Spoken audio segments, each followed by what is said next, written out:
It was early in the morning when he rode into the town. He came riding from the south side, slowly looking all around. He's an outlaw, loose and running, came the whisper from each lip.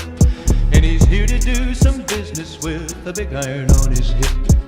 Big iron on his hip. So I'm really excited to talk about this next challenge, this next leadership challenge, because it's what we all find ourselves in all the time, and it's initiating change. And so here you are, leader. You walk into a situation. It's a giant mess. Or it maybe is a minor mess, or it may be dysfunctional. You showed up and here you are right in the middle of this, okay? You've got a team that's not demonstrating teamwork. You have low morale. You have low productivity. You have people who are not excited about coming to work. Their spirits are low. And you are there now, and you're the leader of this 3 people or 5 people or 10 or this group of 20. Here you are, you're right in the middle of this group, and you're looking around, and the reality comes to you is this group's not in a good place right now. What are you going to do? What do you do when you step into that situation? How are you going to handle it? Your desire is that this team works well together. Your desire is that people are bringing creativity. And listen, creativity most of the time is not exhibited in situations where there's low morale and people don't have some sort of hope about the group they're in. And so you're looking at this going, man, I want morale to go up. I want creativity to happen. I want folks to be excited about coming to work. I want their spirits to be up. The best work is done when people are energized to do the work. Morale is huge. And here you are looking at this situation where these folks are not excited about what's going on. And there you are as a leader.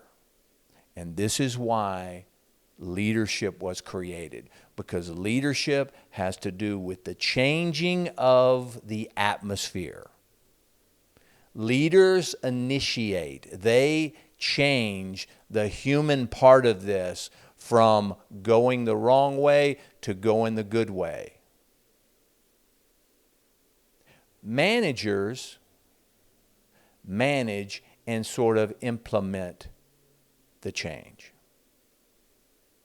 But the ball can't get going in the right direction without a leader. The thing's got to start moving, and that's where the fun of leadership happens. And so you walk into this situation where it's dysfunctional. It's a giant mess. Maybe you took over for somebody. Maybe you're stepping into their spot. They're like, hey, we need for you to take over this team. It's not going very well. Maybe they didn't know it. Maybe they just put you in a new spot, or you applied for a job and got it, and you showed up, and you're looking at this going, this is a mess. And it wasn't your creation. But that's not the only scenario. Maybe you were sort of the leader. And it's just been a slow decline. It's devolved. And maybe you were working through some things in your own life, and you were busy with personal things, and you had a family situation going on, and you have not, you've been checked out for a bit. And you come back into this situation that you were the leader of, and you go, oh my gosh, what have I created? What did I do to myself? And all of a sudden you wake up and you go, I have a mess on my hands. And it's a mess because I've abdicated my leadership role. And hey, look, you may have been dealing with some really important things in your personal life that let it get there. And there's a recipe to kind of not do that again, but this is where you are. Or maybe you've just been a marginal leader and you have followed the pattern of some who bring destructive behaviors to a team by your leadership. And so now you wake up and you go, my leadership's messed up. I don't know what I'm doing. And what I've been doing is destructive to these team members that I'm leading. And all of a sudden you wake up and go, I've got to change. I can't do it the same way that I've been doing. And all of us have been there. Every one of us. There's some times where we have to look in the mirror and realize that I did this to this team. And leader, don't sweep it under the rug. Because we all know what it feels like to fail, but some will not let themselves feel that pain.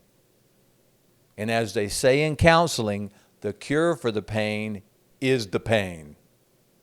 You got to go through it.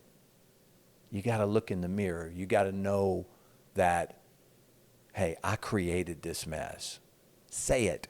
I created this mess, leader. It's liberating. We've all been there. And so, however you wound up in front of this team, this is where you're at. This is the spot you're in. And you got a mess on your hands.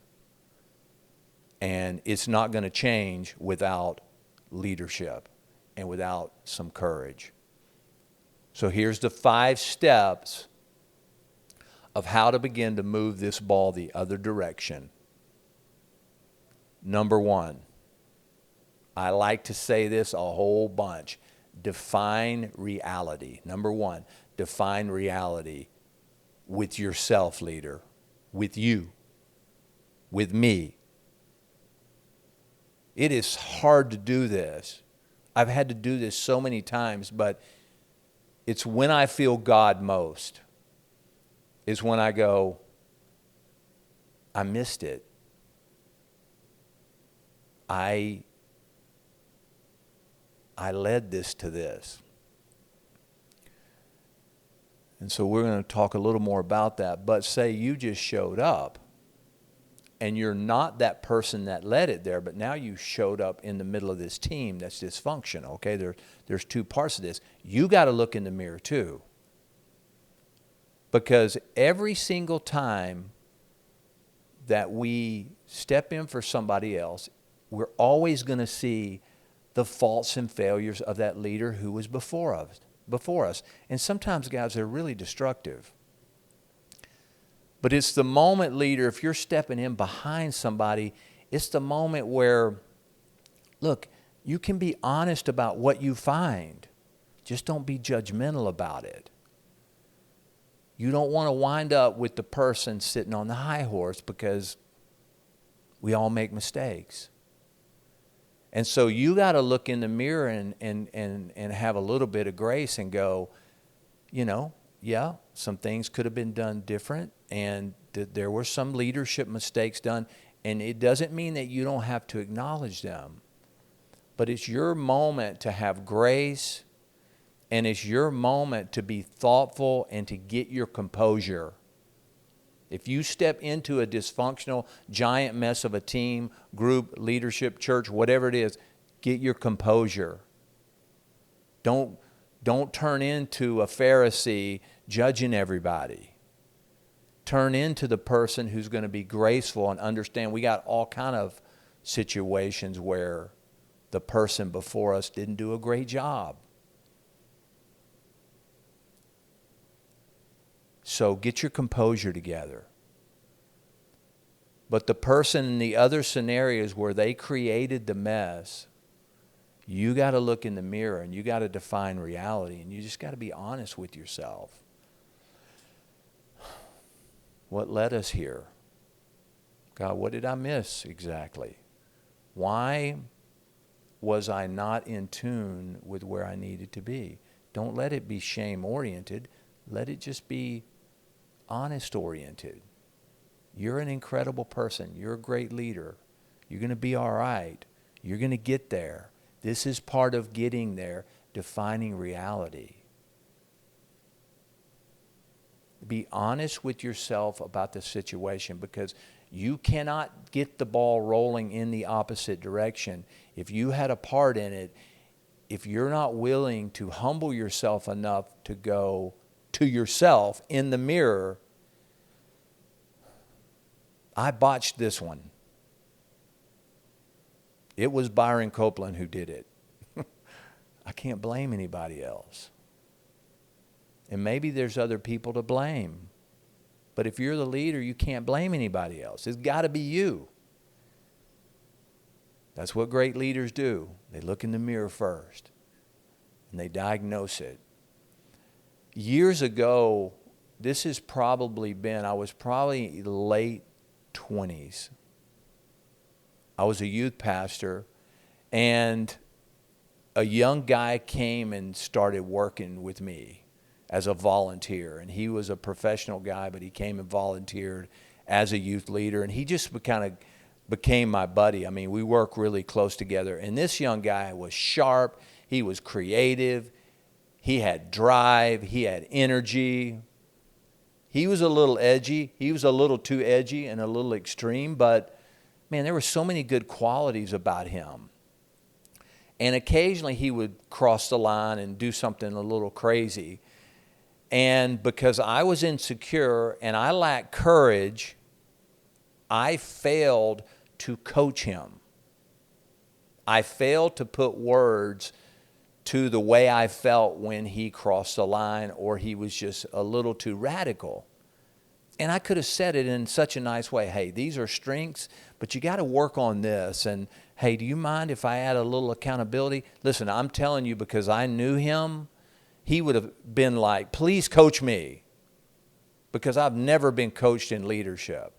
But I didn't have the courage to do it because I was too insecure.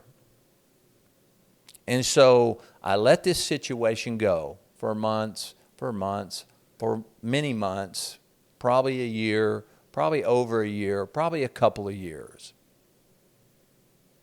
And my frustration on the inside with this person just slowly started to grow. It didn't grow fast because I liked him, and he was amazing, and he was productive, and he was bringing good things. But I wasn't talking to him about some of the things that he needed to work on. Consequently, frustration was growing in me towards this person. Until one day, I let loose. 6 months, a year and a half, 2 years of frustration comes out in one meeting sitting in my truck with him. And this young man he was befuddled. He's looking at me like, where did that come from? Why all of a sudden are you telling me this right now, that it is the end of the world? It's DEFCON 5, if there's such thing. I am letting him have it, and it was not coming out the way I wanted to because I had bottled it up into frustration. And man, it's coming out on him. Guys, listen, it wasn't his problem. He had some things that he needed to work on. I created that mess. I wounded that young man. And it took some time, and I think we came back from that. But there was no reason for it. I created that mess. And I needed to be the sort of leader that looked in the mirror and went, I did that. It wasn't his fault. This is a young guy learning, going, blowing and going, trying to do great. A lot of creativity, edgy. I just didn't coach very well. Guys, listen, I remembered that lesson. It is part of my leadership now that there are few people that you can get up to very close in leadership that will give you the level of candor in a kind, gentle, loving, caring way than I will for you. And the people who've been around me know that. I care enough to talk about it because I remember the pain of those situations years ago. Take that theme into your leadership. But leader, if you've created a mess, or you step into a mess, number one, you got to get your composure. Number two, you got to look in the mirror and you got to define reality. How do we get here? Without beating yourself to death. Just look at it. Number two, you've got to define reality for that team. You got to be honest with them about where we are. You might even need to be honest about how we got here. It may be your moment to go, guys, I have not been myself. And I allowed us to get here. And, I understand you all had a part in this and you've got your own part to play, but I'm the leader. And I'm looking at this situation now and I don't like it. I don't like where we are.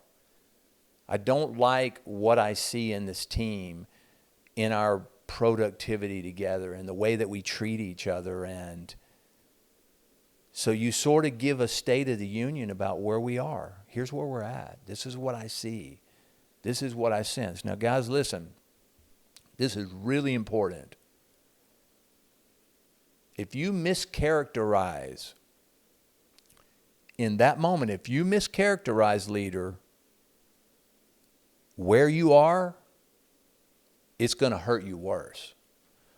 Because it sort of means that you have a level of lack of awareness. That you really don't know what's going on. And you're diagnosing a problem that's not the problem. You're describing a situation that's not the situation. You need to know what you're looking at. You need to do enough conversations. You need to do enough understanding. You need to do enough listening. You need to do enough asking questions of different people, various ones. You need to do enough observing and watching that so that you know when you go into number two of defining reality for that team, it's accurate. And you might even need to talk about some of the symptoms of this and some of the genesis of what is creating this situation, okay? You don't have to overdo it, but you need to have an awareness of accuracy with what you're describing to them. They need to go, yeah, he's probably right. Yes, she's right. This is where we are. If you miss it there, you're going backwards. You need to thoughtfully communicate, team, this is where we are. It's probably not the place we want to stay. Defining reality to that team. It is so important.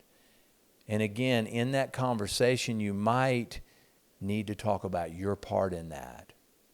And you might need to gradually go, hey guys, we all got to own this to some degree. I'm the leader. I got to go first, but we need to own it together. This is where we are. You are defining reality. Number 3. Now we start to see the ball turn in the other direction. This is where you want to cast, and you may not want to do it right at number 2. You may want to let everybody digest with number 2.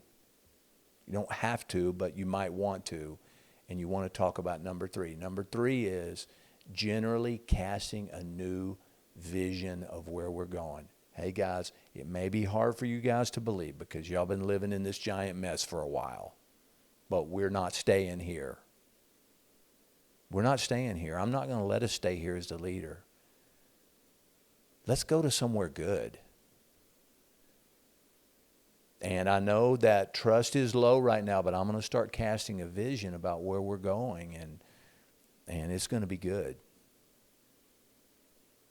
And so generally begin to cast a new vision of direction and where we're going. Begin to describe what is the desired state. Because if it's a dysfunctional team, they're not dreaming anymore. There's not a lot of hope. They're in survival. And so what you're doing is casting vision. There is hope. Guys, we can do this. You begin to talk to them and you begin to cast a vision of, hey, we have an opportunity here. Here we are together to produce something great together, to see a brand new climate come to life here. We can do it together. And so you cast a new vision for your desired state. What is that desired state? Well, you may be working under the umbrella of a bigger vision. And so you're taking, if it's a good vision, if it's a healthy vision, if it's to do something worthwhile, begin to work that back in. Begin to talk about what it means to have a place that people can come to work together and enjoy it. And so number 3 is you're casting a new broad vision about where we're going. You're offering hope. You're telling them change can happen. That in this universe, with a God and with beings who are created in the image of God, there is the possibility of transformation. We always must believe that as leaders. And, hey group, here's our new desired state and direction. Here's the direction we're going to get there. Number 4, invite them into the creation of this desired state and this new vision. Here's where we're going. As your leader, I'm not walking alone. I'm not going by myself. You're coming with me and we're going together. And I want to ask you that you would take a step of faith and that you would step in here with me and that we could create the roadmap of how to get there together. I need you. And I want to do this with you. I don't want to do it alone. I could sit in my office over here by myself and write it all down. But I really want to bring you along. I want to ask you to be a part of this. And so over the next week and a half, 2 weeks, we're going to begin to talk about what this new journey looks like and how this culture can change in the way that we want it to change with this new vision that we're starting, this new, brand new direction. So number 4, invite them into the journey. Invite them into creating it with you. And number 5, raise the level of accountability. And I don't even like saying it that way because there's going to be some who hear that maybe who, pull out the hammer. But you don't have to pull out the hammer if you're a great leader, if you know what you're doing. I want to say something else on a side note. Great leaders and people of influence who are healthy and strong never need to tell everybody that they're in charge. They never need to wield their authority. They never need to tell everybody how much power they actually have. They never need to talk about it. Because influence has been, and authority has been given to them freely by those who are their followers because they realize that this is a good leader. I trust this person. This person's healthy. I like you as my leader. I want to follow you. You actually care about me. And so leaders who talk about authority, who talk about their power and their place consistently, you might want to take a note of that one. Because that leader is probably insecure. And that leader is likely to take that real authority, that positional authority, and use it as an iron fist. Great leaders never have to talk about authority. Followers freely give and freely follow their influence. So number 5, ask for accountability. Ask for accountability. And here's how a conversation like that may look. Hey guys, we've talked about where we came from. We're making some progress. We've defined our reality as a team. We've talked about the new vision and where we want to go together. And a lot of you have been a part of putting your thoughts into where we're going. And I want to ask you something, team. I want to ask us to raise a level of accountability. Here's what that means. Not in a judgmental way, but if we consistently see that we're not doing what we say, we need to just remind each other occasionally. And I want to ask for permission from you that I be able to hold you accountable on what we decided. But I'm going to go a step further than that. If I'm missing the mark as your leader, I'm inviting you to hold me accountable. Byron, what we decided, you're not doing. Where are you at? You're in another galaxy floating around somewhere. Can you come down to our team and come back? Because we decided that this is where we were going and this is what we were doing, and you're not showing up. And we need you.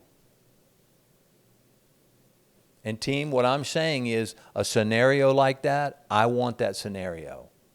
Hold me accountable. Listen, leaders have to go first. None of us are perfect. We can say, I'm sorry. We can say, I'm missing it. We can say, I need to be a little bit better in my spot. You still have the leadership position. You have it. You just want to wield that position humbly, with accountability, in a benevolent way. And followers will love you for it, and they will respect you. And all of a sudden, you will see the environment that you're in completely turn around. It's going to take a few minutes, because all great environments are established on trust and respect and honesty and accomplishing great things. But you can't accomplish great things without the price that you don't want to pay, without trust and respect and honesty, because we have humans involved. If you're in that situation where you've got a mess on your hands, a leadership mess on your hands, look in the mirror, define reality of yourself, get your composure together. Number 2, define reality for that team. Talk about really where it is. It's okay. If they need to, let them process in that time. And number 2, let them process it out with you. Let people talk. Let them talk. I say it like this. We process our way to health. They may need to process it there. Number 3, talk about a general new vision in a desired state. Number 4, invite them along in the journey to create it. Come on, I need you. You're important. Let's go. There's greatness all around this room. There's greatness all around this staff and this team. I need you. And number 5, raise the level of accountability. Here's where we're going. Guys, if we're running off in all directions, we got to hold one another accountable. Number 1 starts with me. I'm accountable. Hold me accountable. And those 5 all together is rarefied air, and you will see changing occur miraculously, because things can transform. iron